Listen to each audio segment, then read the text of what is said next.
Hello, and welcome to the very first series of the Fig Tree podcast, which we have named the Survivor Series. As we discussed in the podcast you're about to hear, trauma is not what happens to you, it's your response to it. And because our lives are filled with negative people and negative circumstances and challenges which threaten our perfect plans every single day, we have choices as to how much trauma we live in. And then there are those outside forces which bring tragedy and grief and mind-numbing pain, which we didn't choose and didn't see coming.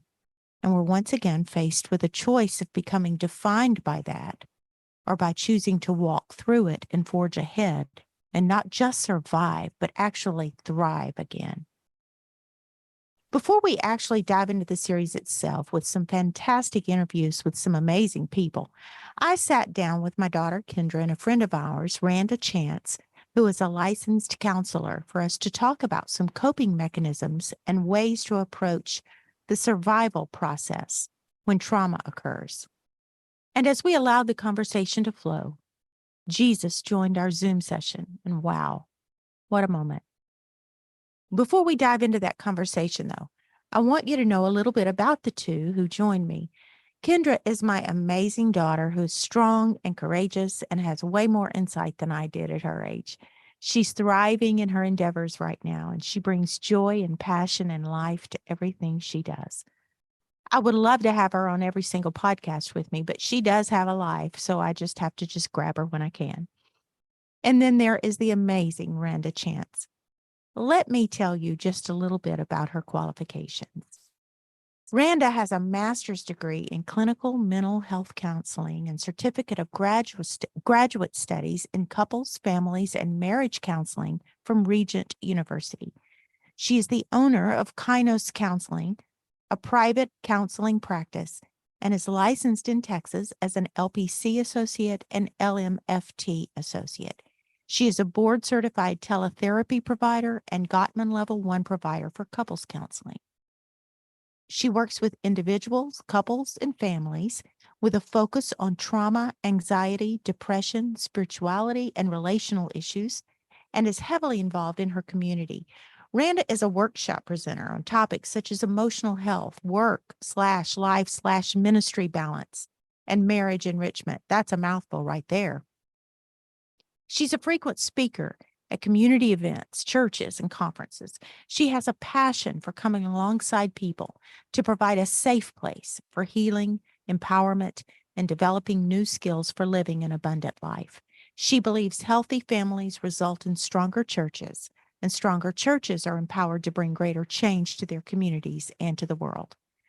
She's the author of a book called Of Cabbages and Kings, and has published numerous articles. She's a worship leader at her local church. She loves writing, singing, cooking, sometimes scorching, she said, banging on her old piano, laughing with her family, and shopping for treasures at Goodwill, where her latest acquisition was a gorgeous $25 gray velvet sofa.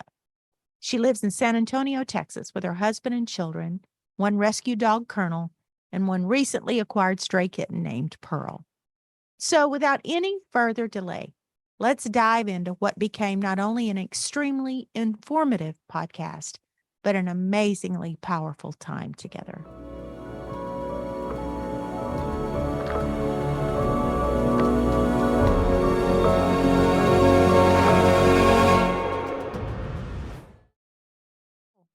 Hello, welcome to the show, to Randa and to Kendra. We're here to talk about survivors. It's good to have you two on. Thank you. Good to be here. So we are talking this month about the Survivor Series. And when I say Survivor Series, I am talking about the fact that all of us go through challenging circumstances. Some go through traumatic, challenging circumstances. And there's a distinct difference to those who just survive as opposed to those who survive and thrive. And that has to do with a lot of things. And so, Randa, you come to us today as a very qualified counselor. I just like Kendra to be on as many of these things as she can be because she is my cohort, HEART. So she will think of the things I don't think of, and I will think of the things she don't think of, and hopefully we can unpack a lot of this together. Yeah. But Randa, I'd like for you to speak into this from your expertise, and hopefully there will be a whole lot of information here that if somebody is going through a situation or knows somebody going through a situation, that they can refer them to this podcast, and we can have references and notes and resources and links and all kind of things, that may help them along on their journey. So let's start off with this point, this question, Randa, and this may be loaded and it may be way more than we're asking for. So you just do whatever it takes to make me look at least halfway intelligent here. What do you feel are some differences between those who merely survive, or who can survive and thrive through a traumatic situation, a traumatic time in their life? I think probably the biggest thing that comes to mind is those who have learned to thrive have made the decision that this event, this circumstance, whatever it is, this situation is not going to define who I am. It's something that happened. It's not something that I can change because it's in the past.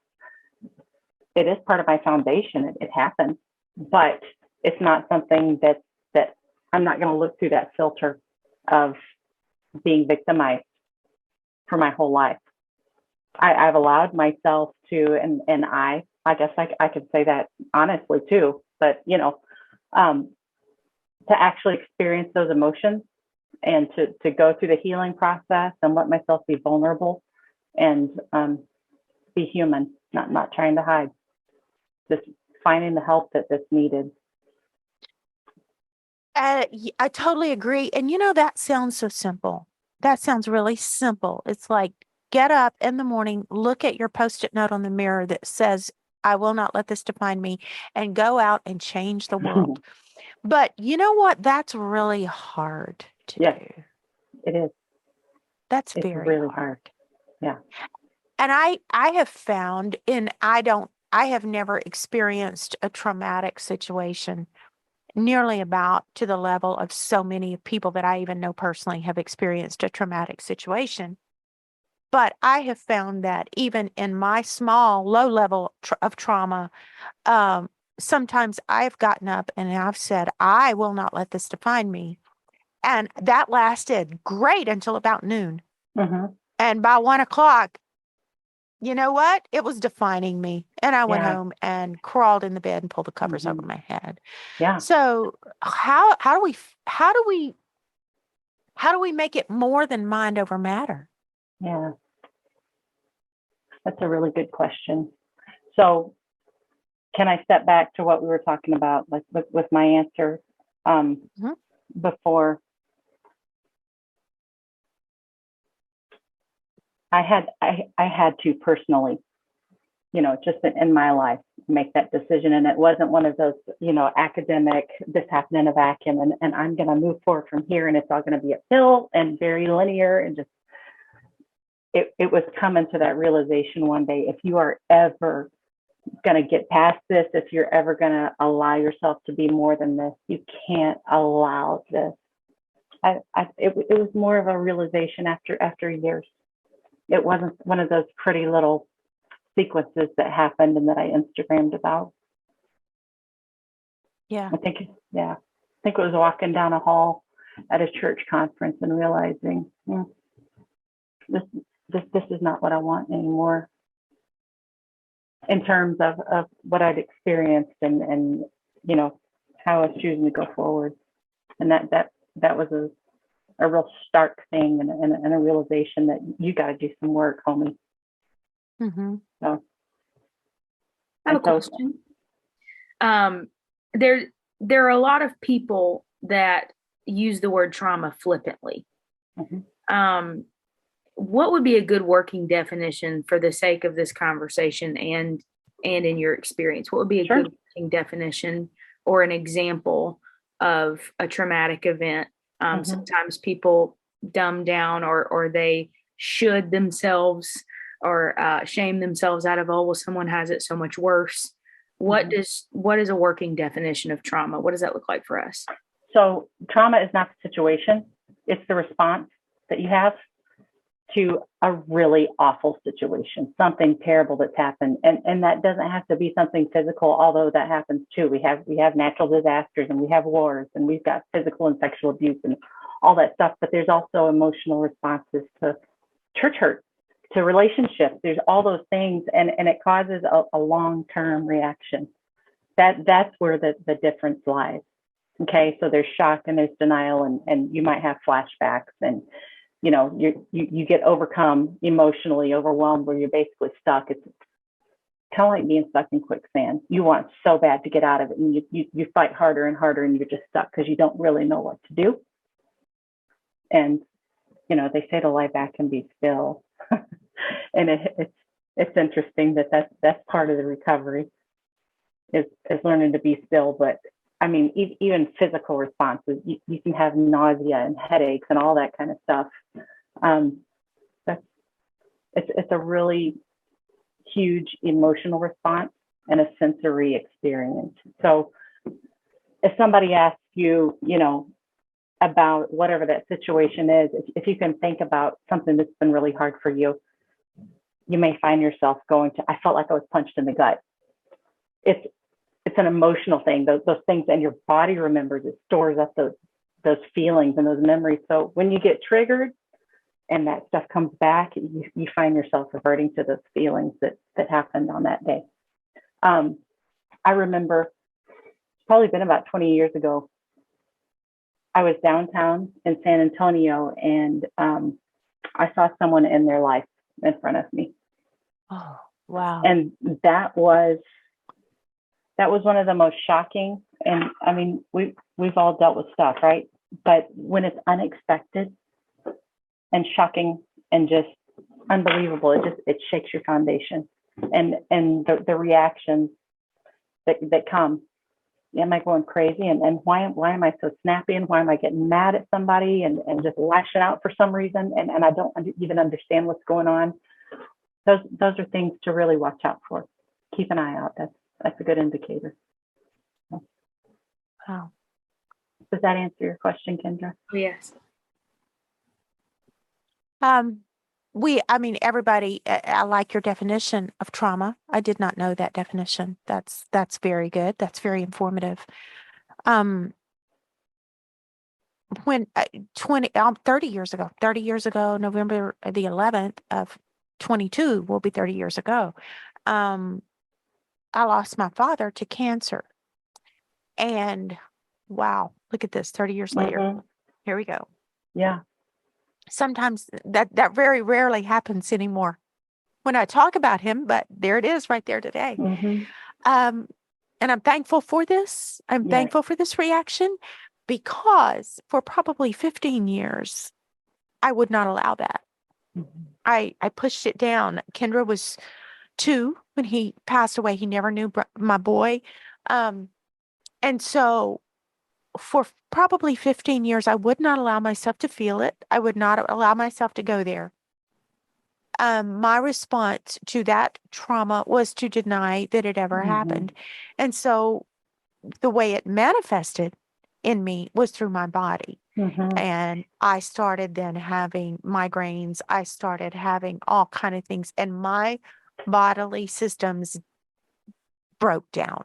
Yeah. Totally broke down. I even believe I would be dead today if I would have not found my way out of that. There were I did finally see a counselor after about 15 years to try to help me deal with some of that. And she was very helpful. She gave me some exercises to do just to acknowledge, I think, the grief that I would not acknowledge. I would not acknowledge it. Yeah. And it was amazing how freeing that was. How much that released me from that.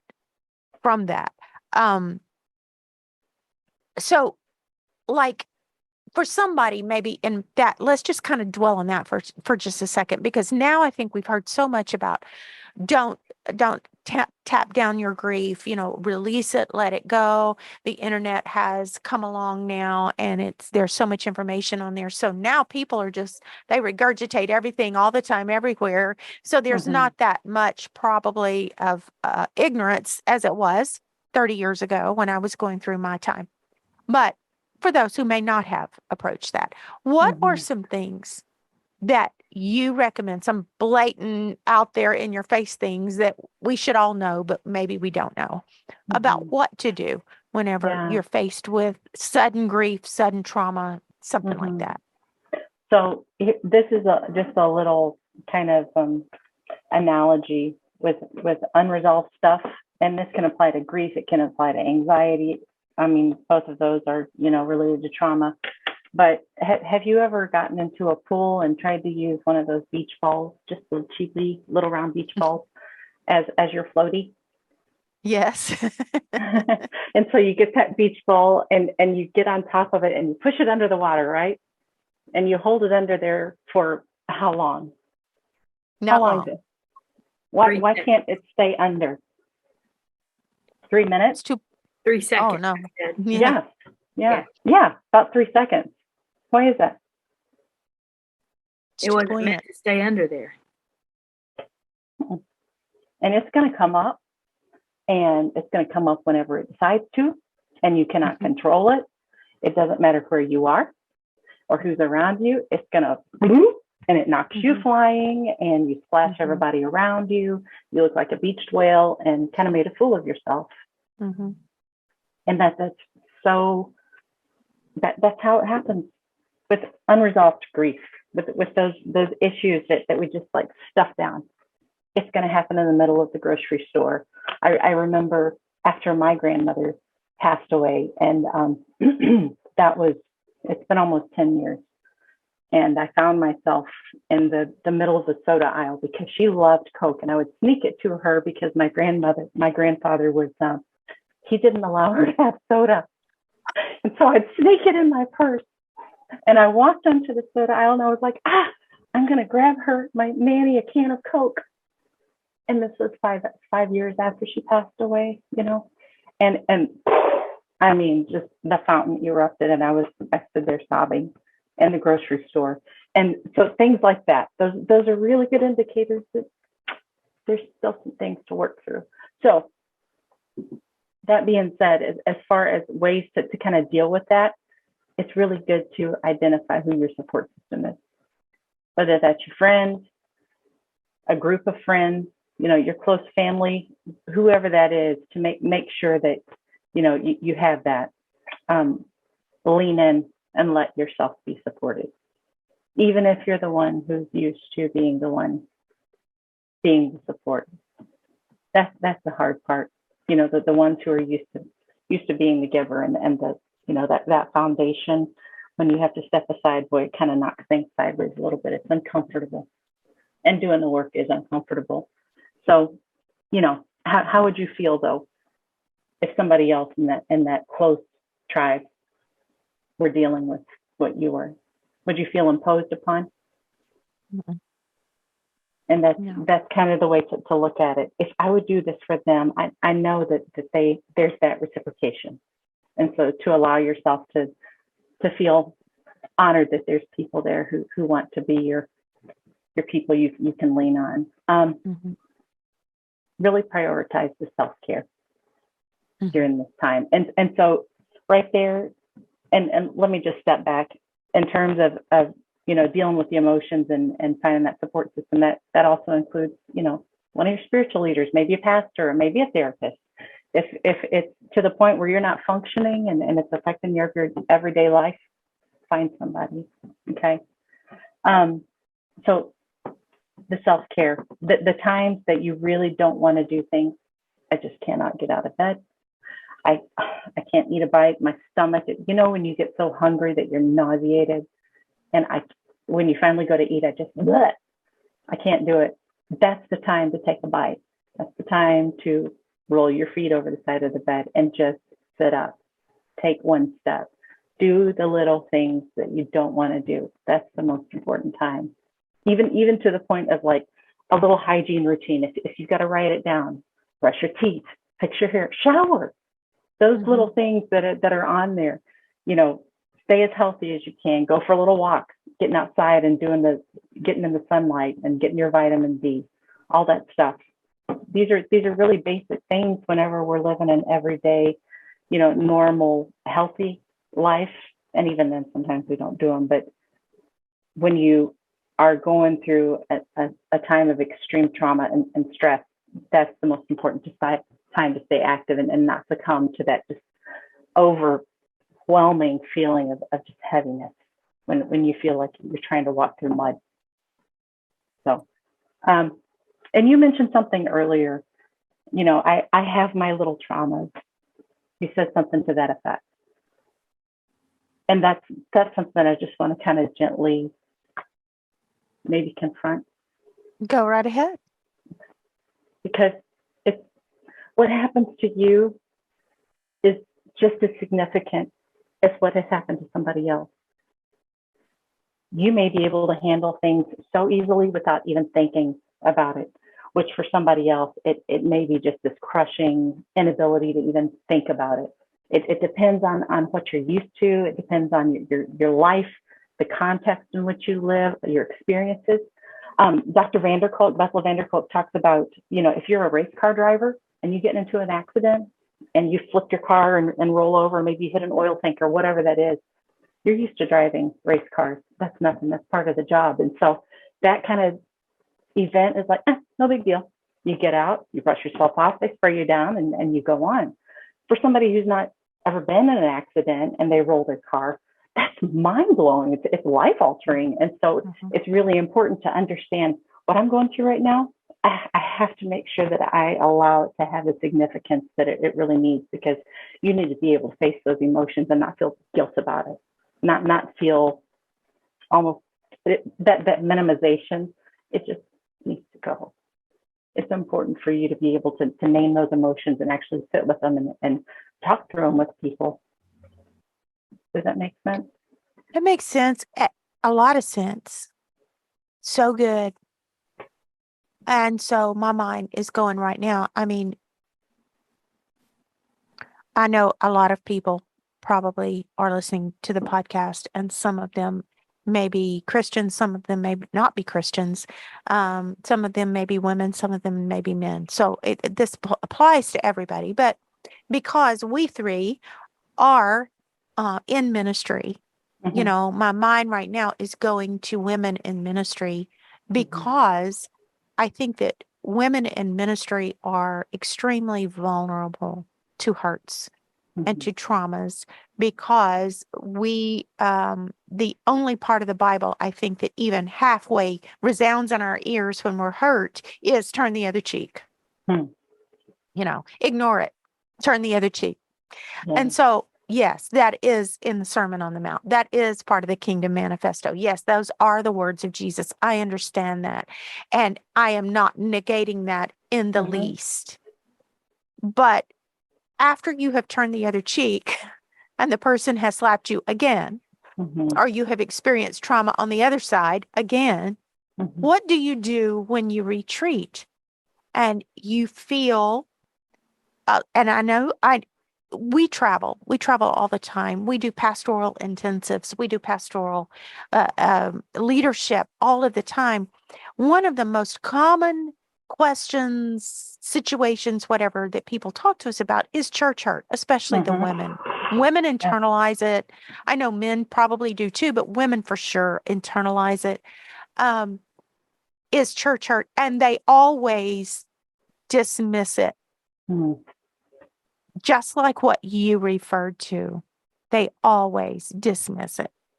So let's just kind of drill down real deep into this conversation, just very specific right now, into this one little area of a woman in ministry dealing with church hurt.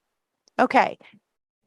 What are some things that you would tell someone who may dismiss a situation and say it was trivial, it wasn't anything, but what it's doing, it's piling up, and it's and they're not releasing it, and they're getting migraines, and they're getting issues with their health and all this kind. Mm-hmm.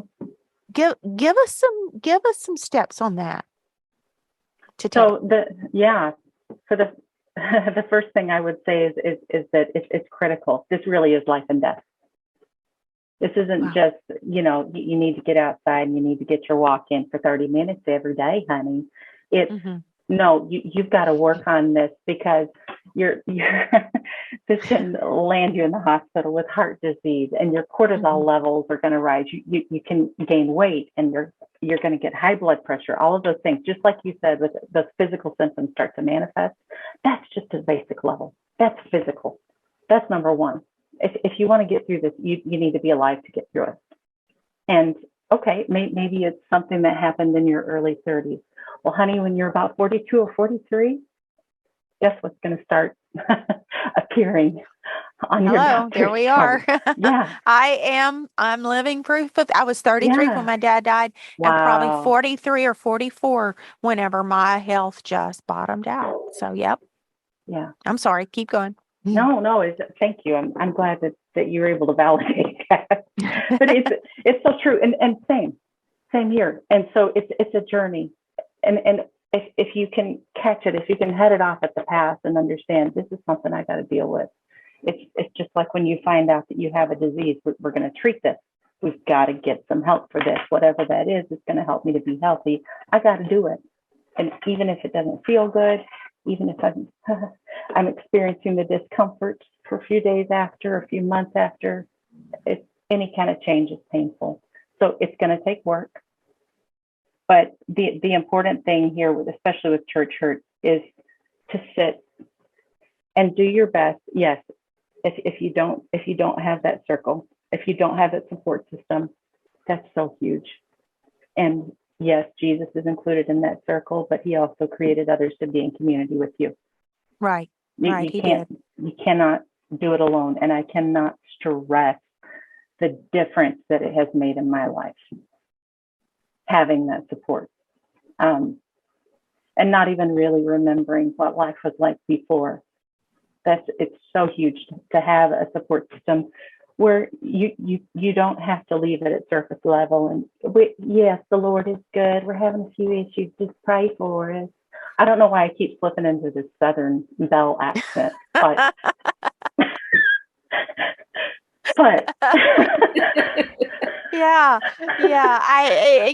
I won't even go there, but I'm having a really good moment right now because you're just really doing good. I won't even say what I'm thinking. I feel it. Because it's gumbo weather. That's all. Because it's gumbo weather. There you go. I love it.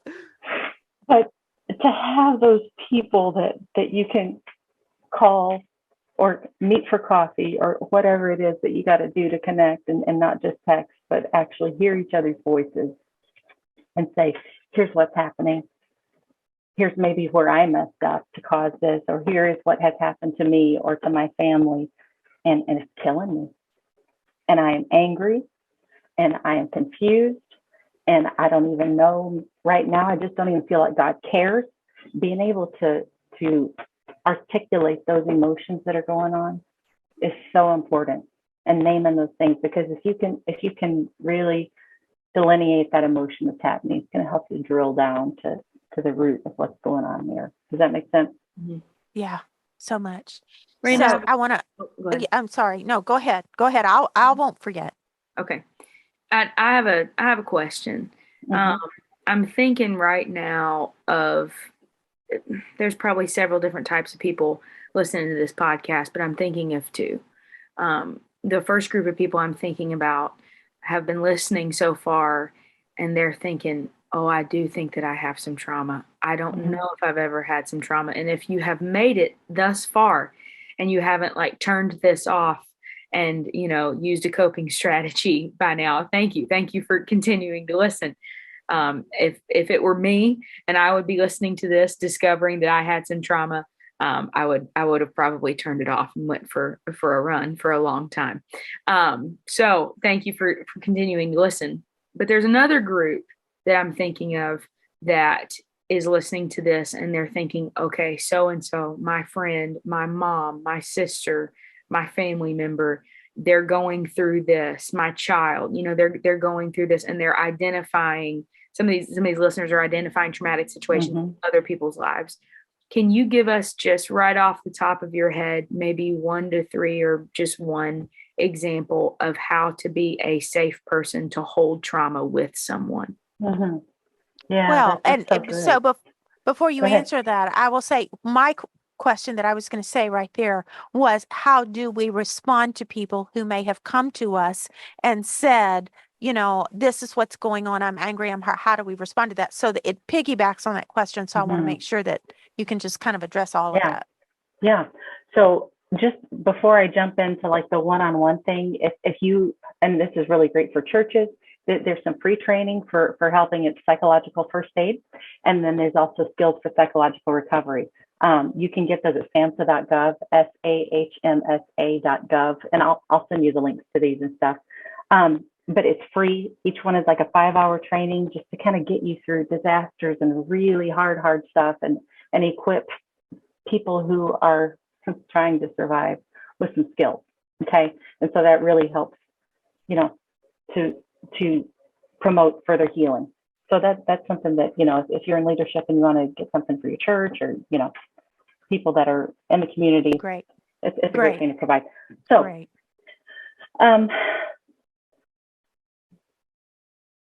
To go from the perspective of, instead of what's wrong with you and being scared of this emotion, this stuff that somebody is dealing with, it can be so healing to be present, just to be present and understand, I don't have to fix you. Okay.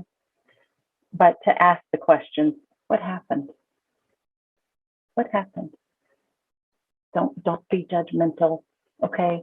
Somebody just got hit by a tidal wave and knocked into the side of a house. That is not the time to say, you're overreacting, honey. It's not. Right now, they're trying to get their breath back, and they probably can't even sit up straight. Right. Okay. So what happened? And just acknowledging that, the person's situation can help so much, and not being judgmental about it. But I'm here. I'm walking beside you. I'm available. I'll do whatever I can to help you. It doesn't mean that I'm going to carry you on my back for 20 years, but I'm here, and I'm not leaving. I'm not going to abandon you. Tell me what happened. Being able to share your story as somebody who's, really gone through something and have that validated by somebody else is life changing. Talk about that validation for a second, that the importance, of someone looking at you and saying, I believe you.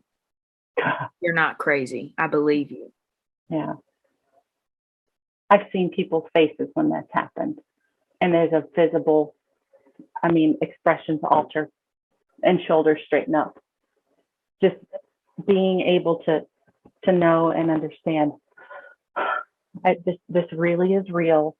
It has significance, and people, they love me, and they know that this really did happen. I didn't make this up, and it takes away some of that self-doubt too. Did I make this up? Did this really happen? Just having somebody there to listen and affirm and tell me more about that. That must have been so hard. Wow. Go into those emotions. How'd you feel when that happened? Just being present. But absolutely, Kendra, that right there, I believe you, is incredibly powerful. It's huge. Yeah. So good. I have another question, if it's the right time, and if you have any other questions, Mom, just break in. This is your fig tree. I heard this on a podcast one time, and I thought it was a really great question. And if this is segueing to somewhere that we need to address later, just get me back on track. But Randa, what do you know about God that you didn't know before you started studying and practicing leading people through their trauma? What do you know about God now that you didn't know about him before? I think that what I've discovered about him in a deeper way is that he cares. And I know that sounds so simple. He cares, and he's kind, and his hands are so gentle. And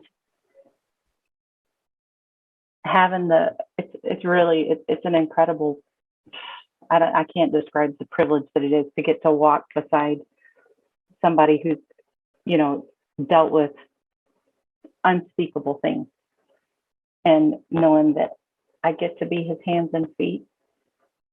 I get to be Jesus with skin on. Tim Clinton is the one, I think, who coined that phrase. Incredible counseling book. But getting to do and hear his voice and live that out in this capacity, and understanding that you get to be an instrument of healing and do it like he wants you to do. It's huge. I have often said it's amazing to me. I'll never be able to wrap my mind around it down here. But it is amazing to me that the God of the universe created man and created the universe. And then everything, man messed it up so bad. Mm-hmm. And so he redeemed us. He came down. The story of Christianity, the story of redemption, is he robed himself in flesh, and God became a man, and he walked this earth, and he allowed himself to be crucified on a cross. And then he goes back into heaven. He ascends from the Mount of Olives back into heaven and left it all with man again. Mm-hmm. Yeah. To show everybody. It's like, I did this. Okay, then you messed it up. So then I came back and I fixed it. So now I'm going to give you another chance. I'm going to leave it with you again. Mm-hmm. And he entrusts all of that love Mm-hmm. to us to live out. And you are doing an amazing job in your profession of counseling, in your ministry, of what you do, the way that you speak, the way you minister alongside your husband as a person. But everybody that's listening has the mandate and the responsibility. It doesn't matter if you're in ministry or if you work, whatever kind of job you do, it doesn't matter. We are all mandated Mm-hmm. to love and to come alongside our fellow man. And Yeah. at some point, especially in the demographic that we're talking about of women and hurt, church hurt, somehow we have segmented that all away and said, oh, well, somebody, I don't want to get involved there. I'm going to, that will not be my place to speak Mm-hmm. into that. I can't do that. And we've become very unsafe people, Mm-hmm. very unsafe. And we're all he has Mm-hmm. to live all that out. So it's like, what are we going to do about that? Yeah. What are we going to really do about that? To become, as Kendra said earlier, a safe person to be able to come alongside somebody. Mm-hmm. So the onus is not just on the person to talk about it. No. The other half of that is we have to be safe enough to hear it. Mm-hmm. Yeah. Not being scared of those emotions that come up, and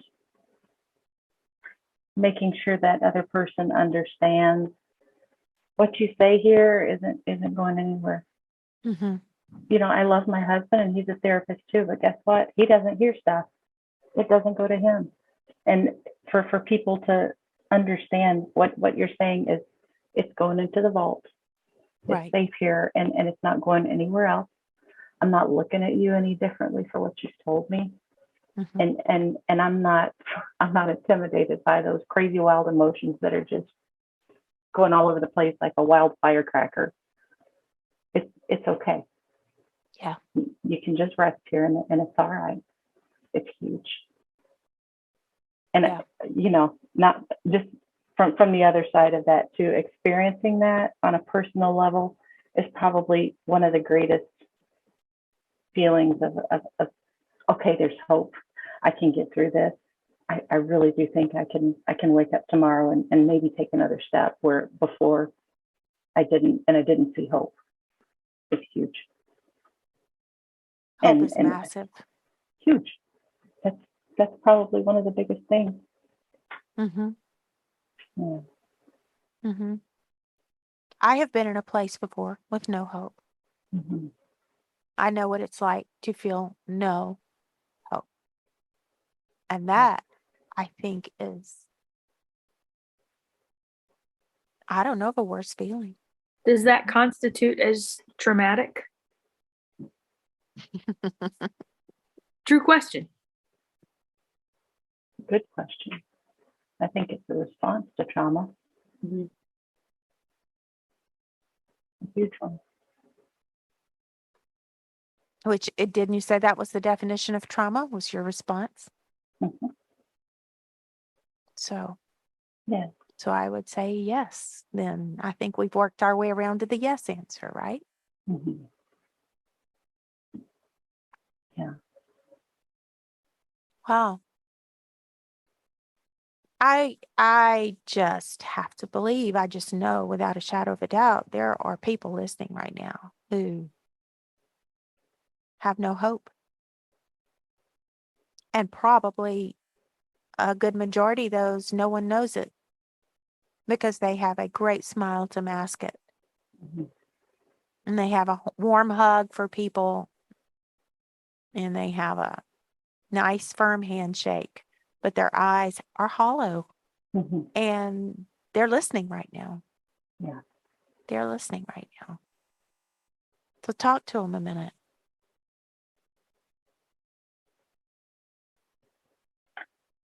I need you to understand that you're not alone.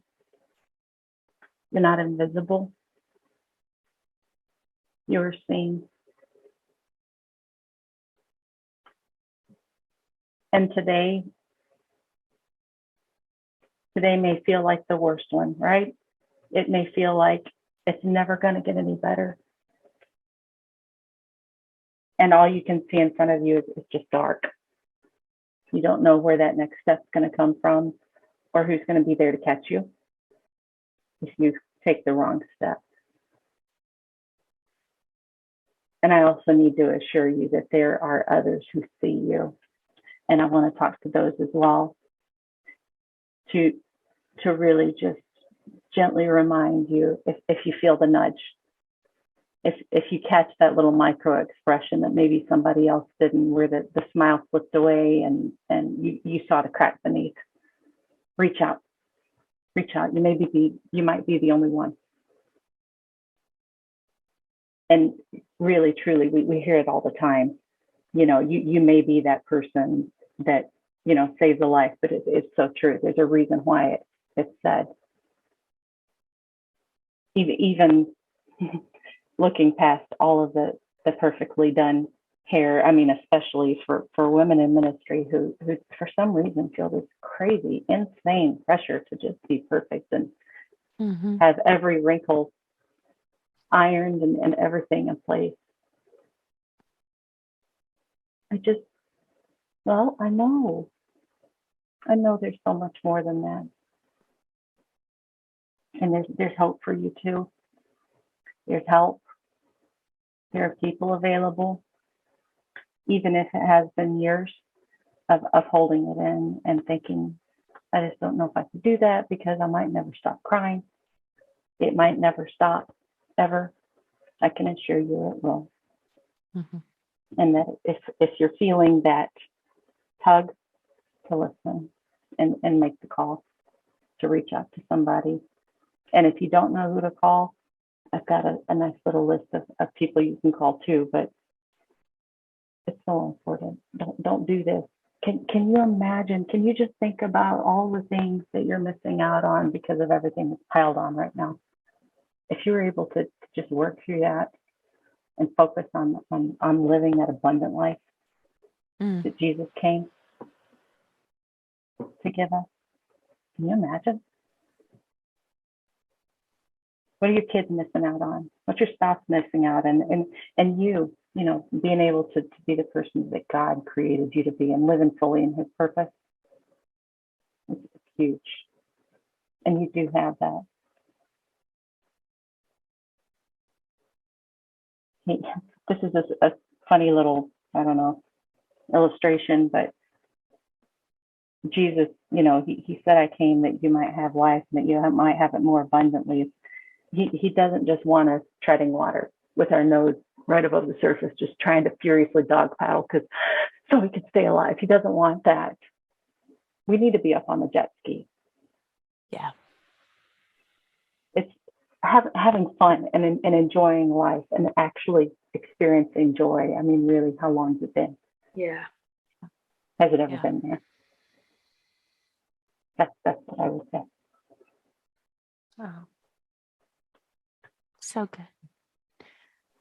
And I want to go back to something you said earlier about the listener.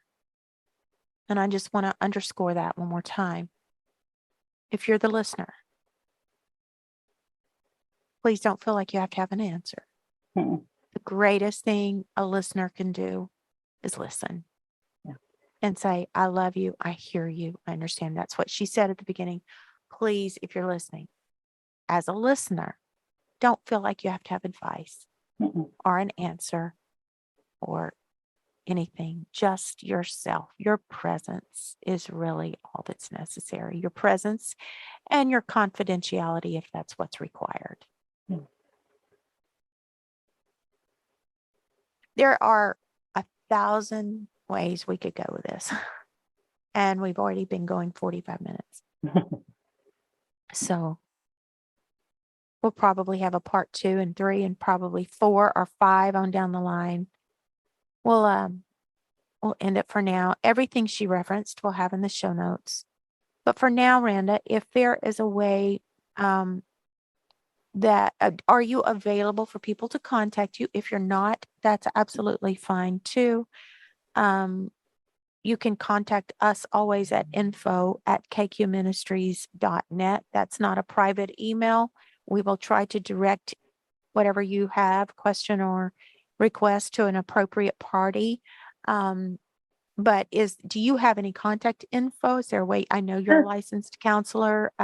Just kind of tell us what you have available. Yeah, so probably the easiest thing is to visit my website, Kainos Counseling, Kainos counseling.com. It has all my contact information there. You can send me an email. There's ways to schedule appointments. All that, everything's there. So Okay. that's We'll probably have the that in the quickest. show notes here. There is a really neat, I don't know if you want to include it or not, but there's an incredible book. It's called Healing Your Church Hurt. It's by Stephen Mansfield.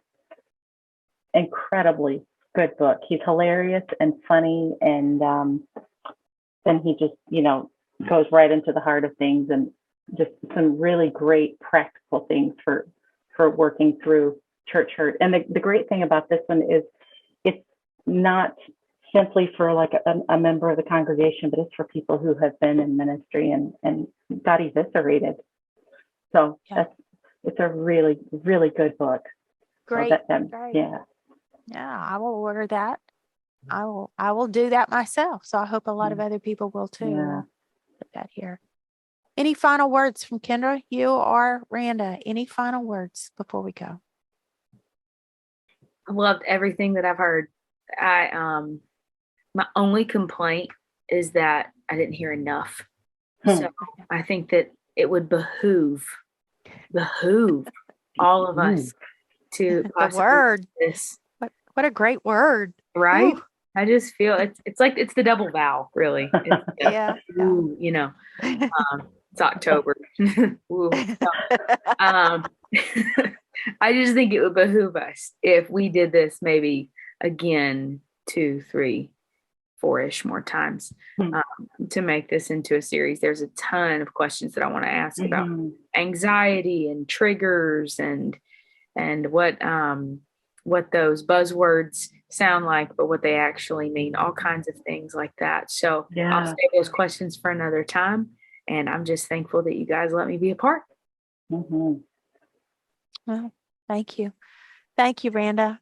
Wow. Oh, What a great absolutely. day. What a great session. What a great hour, 45 minutes, whatever that we've spent together. I'll be chewing on this for Mhm. days to come, I'm sure.